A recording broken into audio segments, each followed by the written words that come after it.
Here's what you need to do in order to take macro photos on a Motorola Moto G56. So unfortunately there is no dedicated macro mode or macro camera or anything like that. However, there is a little trick that allows you to capture macro photos.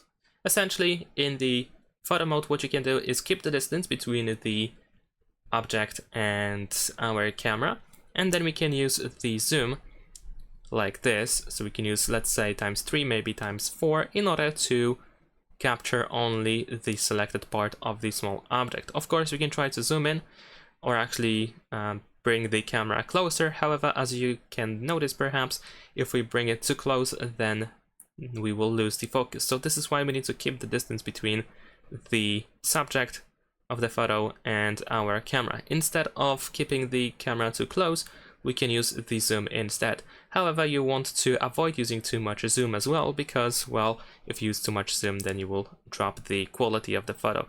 So you can try to capture something like in between ×2, like 2x, maybe 4x, something in between like that.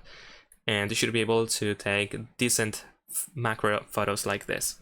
So that's pretty much it. Thanks for watching, leave a like and subscribe.